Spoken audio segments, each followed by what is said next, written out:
সচিবালয়ে শোনেন, আমরা আন্দোলন করে যাই না সচিবালয়ে। 144 ধারা জারি করা আছে, রাষ্ট্রের আইন আপনাদের মানতে হবে। 144 ধারা ক্রস করতে পারবেন না, রাষ্ট্রের আইন মানতে হবে। আমাদের কর্মসূচি হচ্ছে আমাদের দাবি না, আমাদের অধিকার।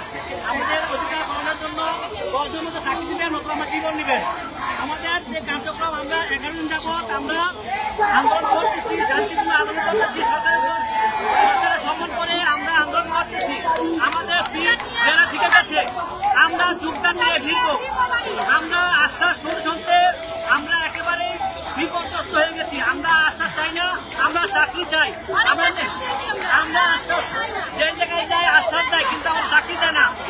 আমাদের প্রথম ধাপ, দ্বিতীয় ধাপ চাকরি করতেছে, আর আমরা দ্বিতীয় ধাপের মধ্যে আমরা আমাদের চাকরি বাতিল করে দিচ্ছি। এরাই আমরা মানি না, আমরা মানতে চাই না। আমরা কোনো দাবি করতেছি না, আমরা এটা আমাদের অধিকার, আমরা মৌলিক অধিকার চাই। আমরা চাকরি সুপারিশপ্রাপ্ত হয়েছি, আমরা মেডিকেল করছি, শুধু আমাদের জয়েনিংটা বাকি, জয়েনিংটাই এখনো বাকি রয়েছে। তো আমরা কমিটা কি মাধ্যম কমিটির প্রধান উপদেষ্টার কাছে আমরা এই তথ্যটা বোঝাতে চাই যে আমাদের কি দোষ। আমরা সব তো অফিসিয়ালি কার্যক্রম কমপ্লিট, শুধু আমাদের জয়েনিং ডেটটা বাকি ছিল।